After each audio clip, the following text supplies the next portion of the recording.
السلام عليكم ورحمة الله وبركاته.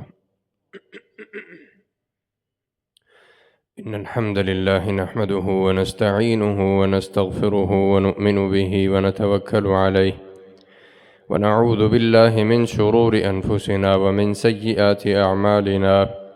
من يهده الله فلا مضل له ومن يضلل فلا هادي له، وأشهد أن لا إله إلا الله وحده لا شريك له، وأشهد أن محمدًا عبده ورسوله.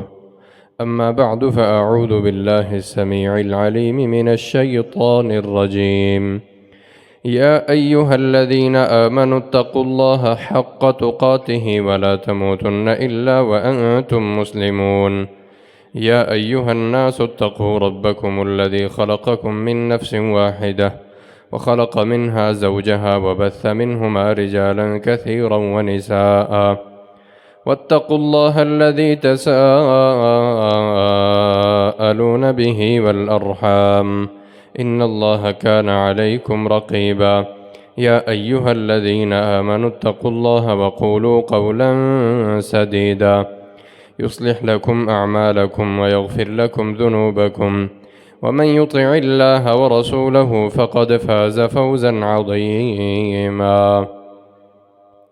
أما بعد، فإن أحسن الكلام كلام الله، وخير الهدي هدي محمد صلى الله عليه وسلم، وشر الأمور محدثاتها، وكل محدثة بدعة، وكل بدعة ضلالة، والضلالة في النار. أما بعد، فأعوذ بالله السميع العليم من الشيطان الرجيم. محمد رسول الله والذين معه أشداء على الكفار رحماء بينهم، تراهم ركعا سجدا يبتغون فضلا من الله ورضوانا، سيماهم في وجوههم من أثر السجود۔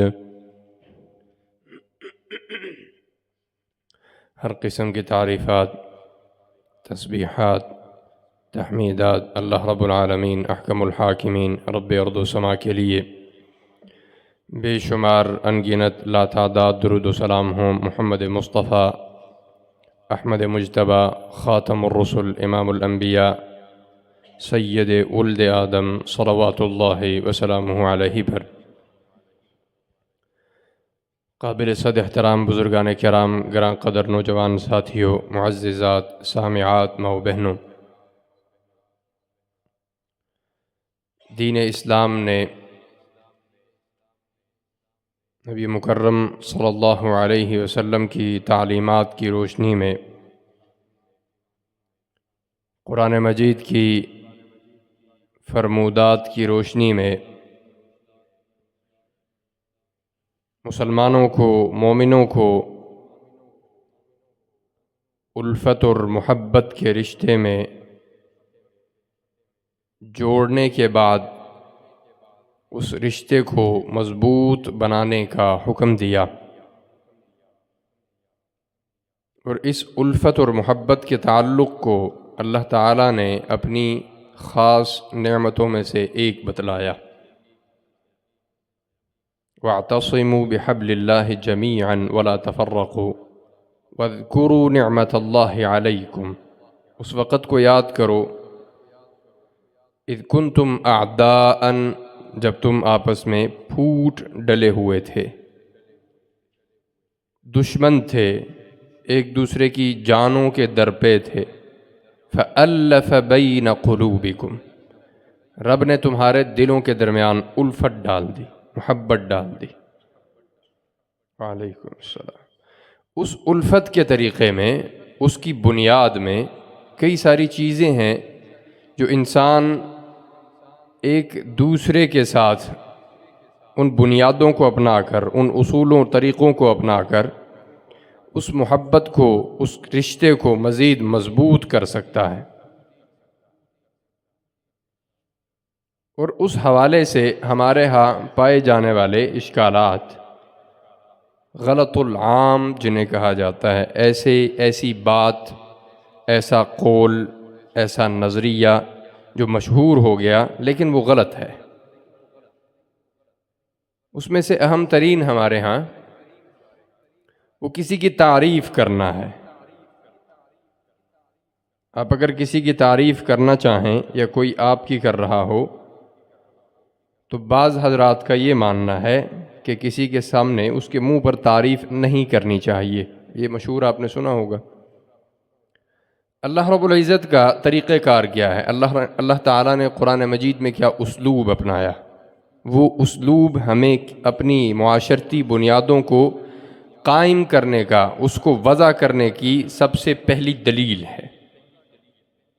میں نے آپ کے سامنے آیت تلاوت کی۔ اللہ تعالیٰ نے اس آیت کے اندر فرمایا محمد الرسول اللہ، محمد صلی اللہ علیہ وسلم وہ اللہ کے رسول ہیں، والذین معہ، اور وہ لوگ جو اللہ کے نبی کے ساتھ ہیں۔ وہ کون ہیں؟ صحابہ کرام رضوان اللہ علیہم اجمعین۔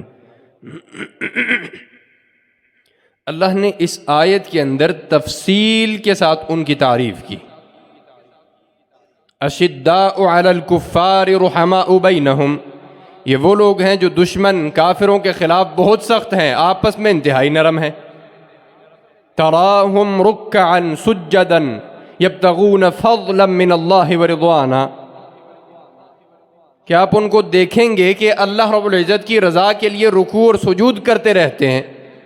سیماہم فی وجوہہم من اثر السجود، اور رب کے لیے اتنے سجدے کرتے ہیں، اس کے اندر اتنا اخلاص ہے، اتنی محنت اور جاں فشانی کے ساتھ اللہ کی عبادت وہ بجا لاتے ہیں کہ ان کے چہروں پر ان کے سجدوں کی وجہ سے ظاہر ہونے والے نور سے پہچانے جاتے ہیں۔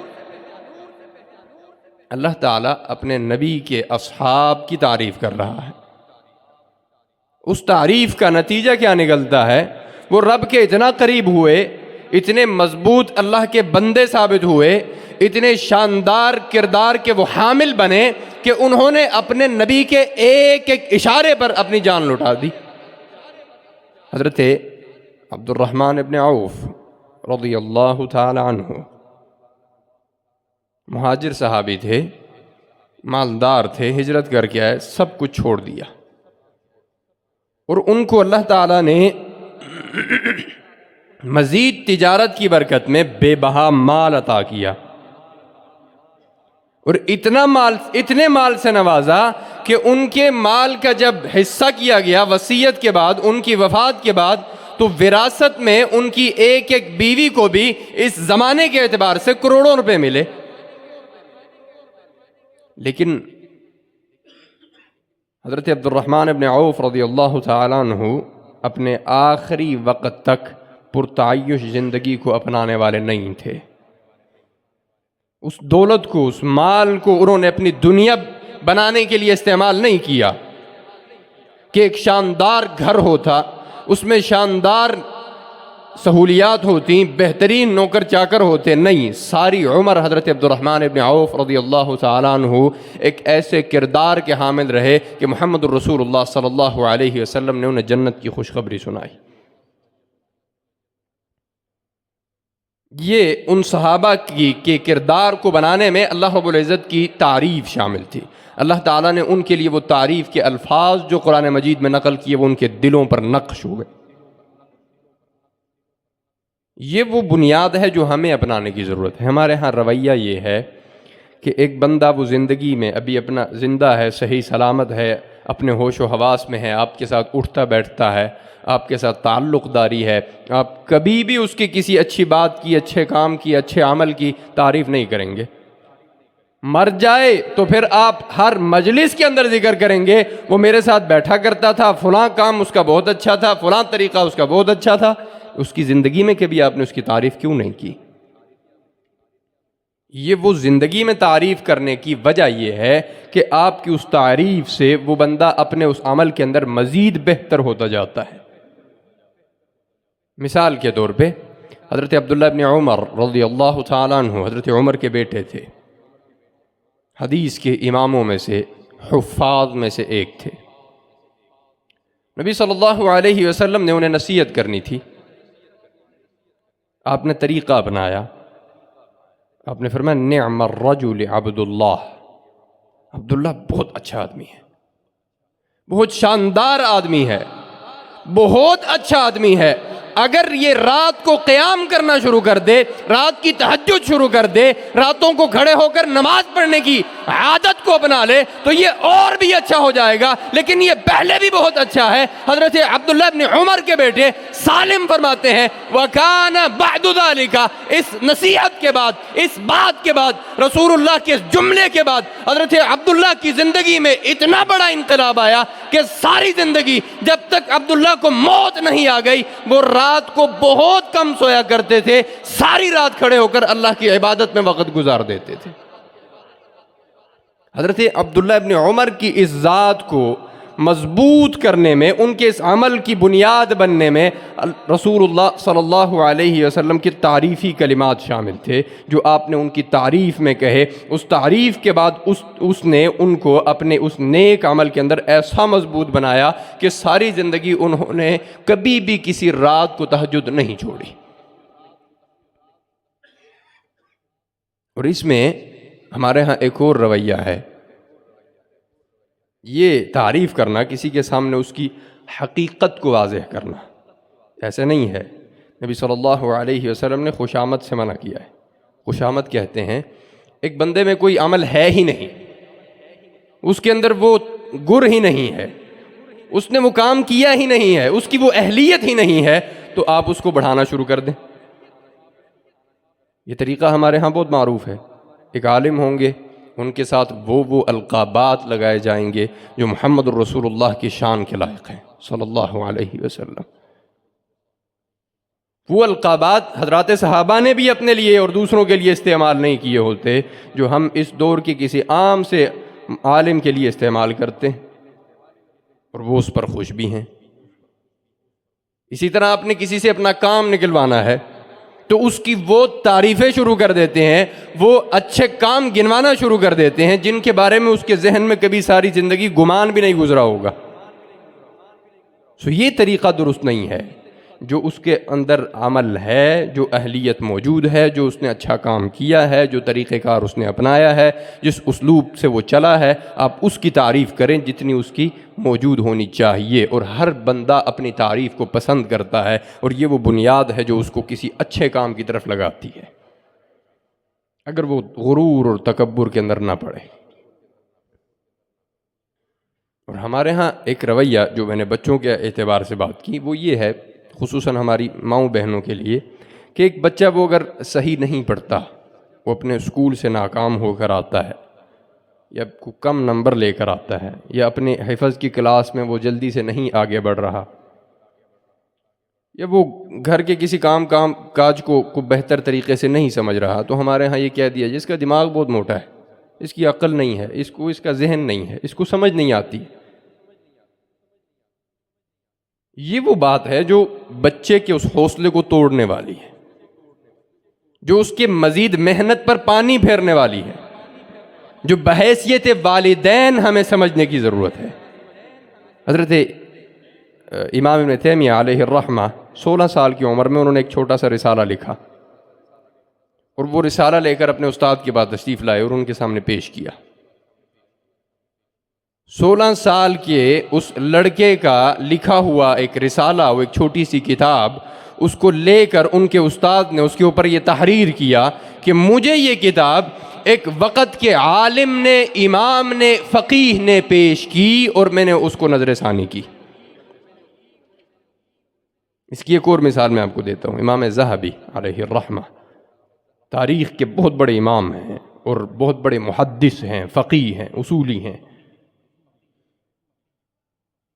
امام ذہبی فرماتے ہیں میں نے ایک دفعہ ایک تحریر لکھی اور وہ تحریر میں نے اپنے استاد کے سامنے رکھی۔ میرے استاد نے کہا یہ تحریر تو محدثین جیسی تحریر معلوم ہوتی ہے۔ خود امام ذہبی فرماتے ہیں کہ اس ایک چھوٹے سے جملے نے میرے دل و دماغ پر اتنا اثر کیا کہ میں حدیث کے سفر سے جڑ گیا، حدیث کے علم سے جڑ گیا، اور اس کے اندر اتنا وقت گزارا کہ پھر رب نے حضرت امام ذہبی کو وقت کا امام بنا دیا۔ اور وہ خود بتلاتے ہیں اس کے پیچھے میری بنیاد صرف وہ ایک جملہ تھا جو استاد نے میری حوصلہ افزائی کرتے ہوئے میری تعریف میں کہا۔ اس لیے بحیثیت والدین، بحیثیت سے سرپرست، بڑا بھائی ہونے کے ناطے آپ اپنے چھوٹے بھائیوں کی تعریف کریں، اپنے بچوں کی تعریف کریں، ان کی حوصلہ افزائی کریں، ان کو ان کے مستقبل کی بہتری کی طرف لگائیں۔ اس کی بنیاد آپ کے الفاظ ہیں، اس کی بہت اہمیت ہے اگر آپ اپنے بچوں کے والدین ہیں۔ اس زبان سے نکلا ہوا کلمہ وہ بہت اہمیت کا حامل ہے اپنے والدین کا اولاد کے لیے۔ اور اسی لیے نبی صلی اللہ علیہ وسلم نے فرمایا انسان کو معلوم نہیں ہوتا، اس کے ذہن میں یہ خیال بھی نہیں ہوتا کہ وہ اپنے زبان سے کوئی ایسا لفظ نکال دیتا ہے اور وہ اس کو بہت معمولی سمجھتا ہے، لیکن رب کے نزدیک وہ اتنا خطرناک ہوتا ہے کہ وہ جنت کے کنارے سے اٹھا کر جہنم کے گڑھے میں پھینک دیا جاتا ہے۔ اس لیے فرمایا من کان یؤمن باللہ والیوم الآخر، جو بندہ اپنے آپ کو مومن سمجھتا ہے، اللہ پر ایمان رکھتا ہے، اللہ کے آخرت کے دن پر ایمان رکھتا ہے، فلیقل خیرا او لیصمت، وہ اپنی زبان سے اچھی بات نکالے یا خاموش رہے، کچھ نہ بولے۔ اس بولے ہوئے لفظ کی بہت قدر و قیمت ہے اپنی دنیا کے اندر بھی اور آخرت کے اندر بھی۔ اس لیے جھوٹی تعریف مت کریں، وہ جھوٹ آپ کے لیے دنیا اور آخرت دونوں میں تباہی کا سبب ہے، اور جو آپ کو حقیقت نظر آئے اس کی تعریف ضرور کریں۔ یہ محمد رسول اللہ صلی اللہ علیہ وسلم کی سنت ہے، آپ نے اپنے صحابہ کے لیے یہ اپنائی ہے، اسی طریقے کو اپنا کر امت کی اور امت کے معماروں کی اچھی تربیت اور حوصلہ افزائی کر کے افراد بنائے جا سکتے ہیں۔ نبی مکرم صلی اللہ علیہ وسلم نے صحابہ کرام کی بیشتر جگہوں پر تعریفیں کی، مختلف جگہوں پر آپ صلی اللہ علیہ وسلم سے اپنے اصحاب کی تعریف موجود ہے۔ مثلا آپ نے حضرت ابو بکر رضی اللہ تعالیٰ عنہ کے بارے میں فرمایا میری امت کے سب سے رحم دل ابو بکر ہیں، اور اللہ کے معاملے میں سب سے سخت عمر ہیں۔ لِكُلِّ أُمَّةٍ أَمِينٌ وَأَمِينُ هَذِهِ أُمَّةٌ ابو عبیدہ بن الجراح، ہر امت کا ایک امین ہوتا ہے، اور میری امت کا امین سب سے امانت دار شخص وہ ابو عبیدہ بن الجراح ہے۔ میری امت میں حلال و حرام کا سب سے زیادہ علم رکھنے والے حضرت معاذ بن جبل ہیں۔ میری امت میں سب سے زیادہ فرائض کا علم رکھنے والے حضرت زید بن ثابت ہیں۔ میری امت کے سب سے بڑے قاری حضرت ابی بن کعب ہیں۔ یہ رسول اللہ صلی اللہ علیہ وسلم کی کہ مختلف مواقع پر کہے گئے وہ الفاظ ہیں، وہ کلمات ہیں، وہ تعریفیں ہیں جنہوں نے صحابہ کرام رضوان اللہ علیہم اجمعین کو وہ تاریخی اپنی اسلامی تاریخ کے اندر وہ کردار ادا کرنے کی توفیق عطا فرمائی جو آج اسلام کے علاوہ کسی اور تاریخی شخصیات کے پاس نہیں ہے۔ اگر آپ صرف قرآن کی مثال لے لیں، اس قرآن کو جمع کرنے کے پیچھے صحابہ کرام کا بہت بڑا کردار ہے۔ اللہ رب العزت نے خود اپنے ذمے لیا ہے اور اس کے دنیاوی اسباب صحابہ کو بنایا۔ حضرت زید بن ثابت اس کمیٹی کے سربراہ تھے جس کمیٹی نے قرآن مجید کو ایک جگہ پر جمع کیا، اور اس کو آپ اگر دنیا میں دیکھیں، اس کی مثال، اس کا تقابل، کمپیریزن کرنے کے لیے تو بائبل ہے، انجیل ہے۔ دنیا کے اندر اس وقت انجیل کے ایک تحقیق کے مطابق 2000 سے زائد نسخے ہیں، 2000 سے زائد۔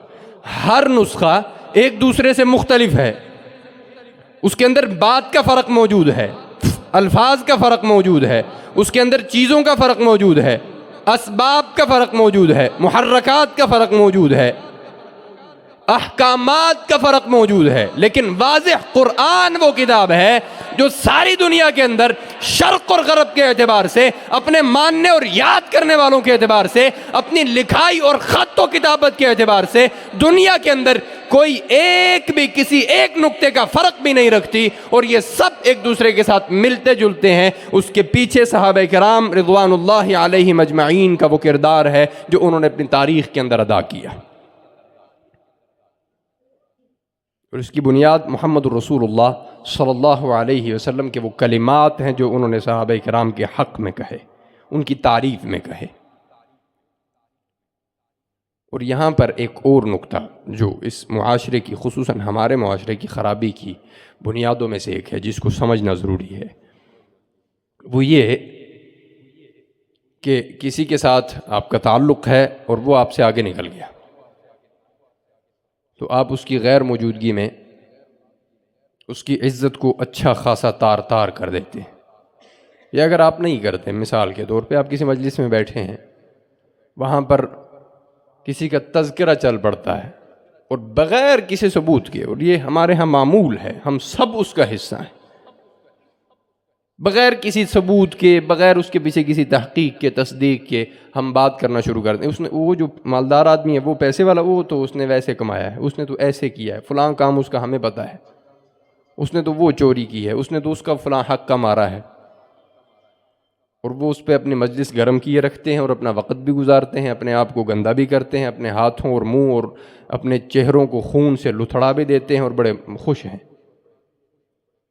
نبی مکرم صلی اللہ علیہ وسلم نے فرمایا اس ایسے وقت میں ہمارا کردار کیا ہونا چاہیے کہ جب آپ کے سامنے کسی ایسے بندے کا ذکر کیا جائے کہ جس کی حقیقت کا کسی کو علم نہیں ہے، ایک فضول بات ہے جو کہیں سے چل پڑی ہے، اور اس پر لوگوں نے اپنا ایک بہت بڑا مقدمہ کھڑا کر لیا ہے، اس شخص کی عزت کو تار تار کر دیا ہے۔ فرمایا من رد عن عرض اخیہ رد اللہ عن وجہہ النار یوم القیامہ۔ ایسے وقت میں کہ جب اس کے مسلمان بھائی کے خلاف، اس کی عزت کے خلاف کوئی بات کہی جا رہی ہو، کوئی جملہ کہا جا رہا ہو، کوئی طریقہ کار بیان کیا جا رہا ہو، اس کی عزت کو اچھالا جا رہا ہو، ایسے میں اگر تم اپنے اس بھائی کی عزت کی حفاظت کرو، رد اللہ عن وجہہ النار یوم القیامہ، قیامت کے دن اللہ تمہارے چہروں سے جہنم کی آگ کو دور کر دے گا۔ لیکن شرط یہ ہے کہ آپ اس مجلس میں اپنے اس بھائی کی عزت کا دفاع کریں۔ ہم کسی دوسرے کی بڑھتی ہوئی ترقی، اس کے اچھے کام، اچھے عمل، اس کی خوشی کو دیکھ کر ہی اپنے آپ میں حسد میں مبتلا رہتے ہیں۔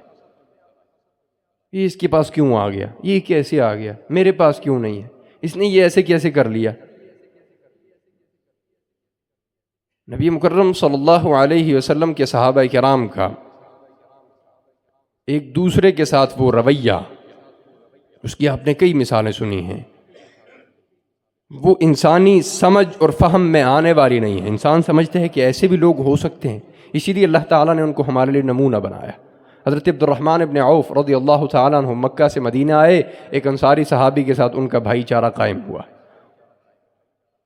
عبد الرحمن ابن عوف رضی اللہ تعالیٰ عنہ بذات خود ایک نادار شخصیت تھے، سب کچھ مکے میں چھوٹ گیا تھا، آل و اولاد نہیں تھی، بیوی بچے نہیں تھے، مال و دولت کچھ بھی نہیں تھا، چہرے اپنے جسم پر موجود وہ ایک کپڑا تھا جس سے انہوں نے اپنے آپ کو ڈھانپا ہوا تھا۔ ایک بھائی بنایا گیا، اس کے پاس دولت کے انبار تھے، مدینے کے امیر ترین لوگوں میں سے تھا۔ اس نے یہ نہیں کیا عبد الرحمن ابن عوف رضی اللہ تعالیٰ عنہ کو دیکھ کر کے بس تم تو نادار آدمی، بھائی بن گئے ہو، ہم تمہیں کھلا پلا دیں گے، بس موج کرو۔ نہیں، بلا کر کہا عبد الرحمن ابن عوف، میرے پاس مدینے کے 2 قیمتی ترین باغ ہیں، ایک میں آپ کو دے دیتا ہوں، اور آپ کو شادی کی بھی حاجت ہوگی، آپ سب کچھ چھوڑ آئے ہیں، میری 2 بیویاں ہیں، میں ایک کو طلاق دے دیتا ہوں، عدت کے بعد آپ اس سے نکاح کر لیں۔ اب آپ سوچیں کہ اس طرح کا انسان کو ہمارے زمانے میں ہو سکتا ہے؟ یہ رویہ، یہ انداز، یہ طریقہ، یہ ہم آئیڈیل پیش کر سکتے ہیں؟ ان کے اندر وہ کمال تھا، اور پھر دوسرے لوگ بھی کمال تھے۔ حضرت عبد الرحمن ابن عوف نے کہا اللہ تعالیٰ آپ کو آپ کے مال و اولاد میں برکت دے، یا آپ رکھیے، مجھے آپ بازار کا راستہ دکھلائیے، میں خود کاروبار کر کے کچھ کماؤں گا۔ اور وہ انہوں نے کاروبار کرنا شروع کیا، اور اللہ تعالیٰ نے ان کو برکت دی، انہوں نے پھر اس کے بعد نکاح کر لیا۔ شادی کے بعد رسول اللہ کی خدمت میں حاضر ہوئے صلی اللہ علیہ وسلم۔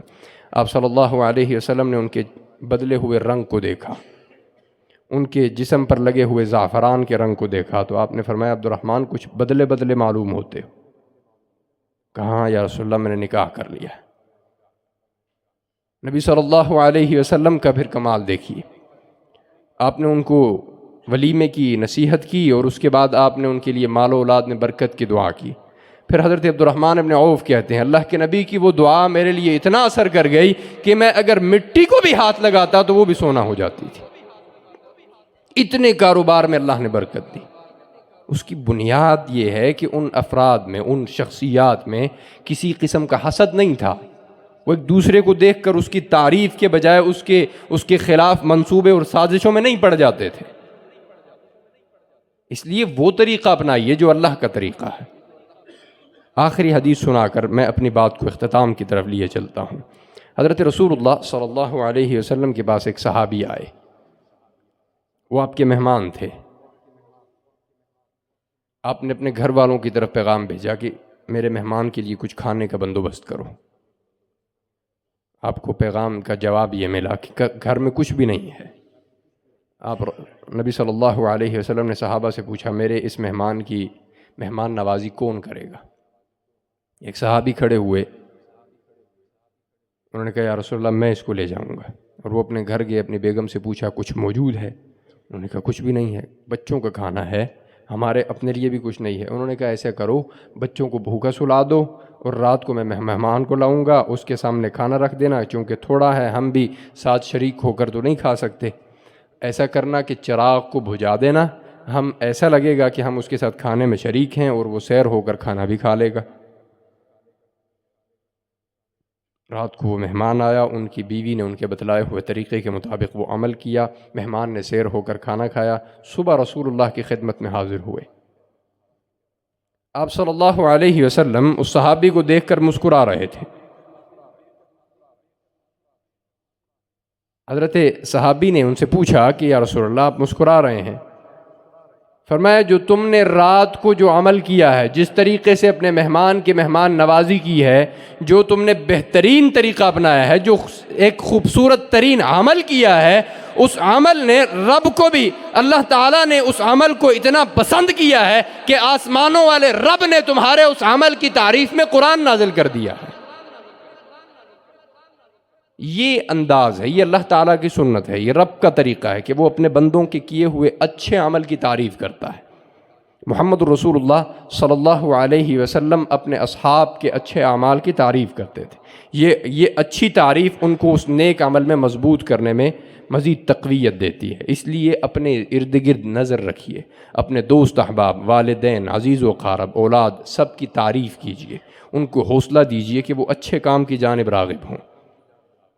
ہمارے ہاں رویہ ہی الٹا ہے کہ کسی کے گھر پر جائیں، اس کا پیش کیا ہوا کھانا اس کی تعریف کرنے کے بجائے ہم اس کے نقائص نکالیں گے. جی یہ آپ کا یہ پینٹ کب سے ہوا ہے آپ کا؟ یہ آخری دفعہ صوفہ آپ نے کب لیا تھا؟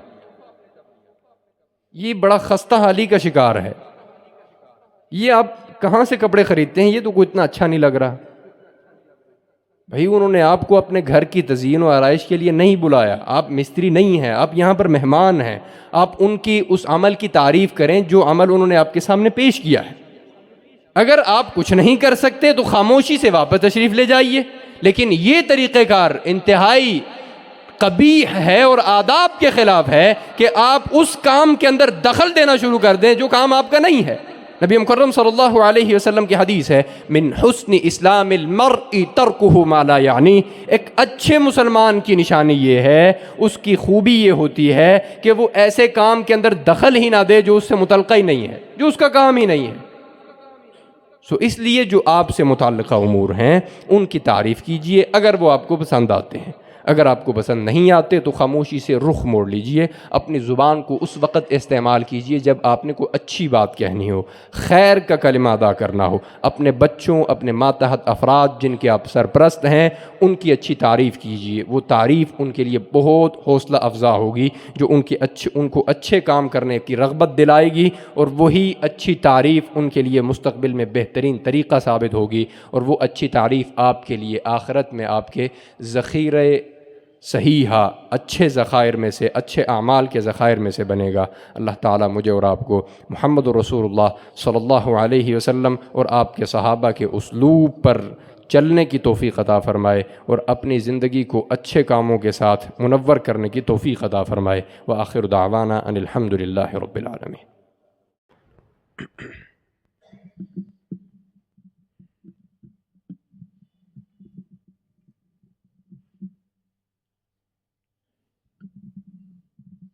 السلام عليكم ورحمة الله وبركاته. إن الحمد لله نحمده ونستعينه ونستغفره ونؤمن به ونتوكل عليه، ونعوذ بالله من شرور أنفسنا ومن سيئات أعمالنا.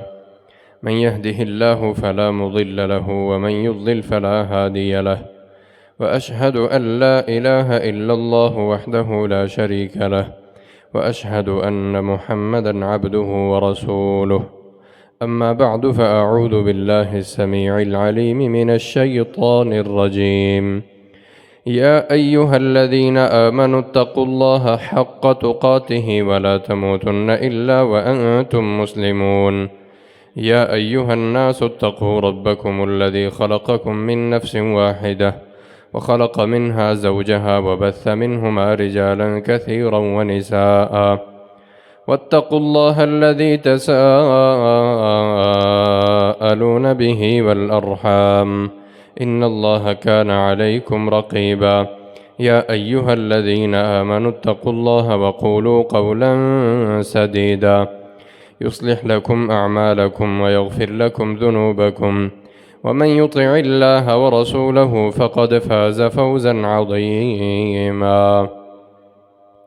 أما بعد، فإن أحسن الكلام كلام الله، وخير الهدي هدي محمد صلى الله عليه وسلم، وشر الأمور محدثاتها، وكل محدثة بدعة، وكل بدعة ضلالة، والضلالة في النار. أما بعد، فأعوذ بالله السميع العليم من الشيطان الرجيم. محمد رسول الله، والذين معه أشداء على الكفار رحماء بينهم، تراهم ركعا سجدا يبتغون فضلا من الله ورضوانا، سيماهم في وجوههم من أثر السجود۔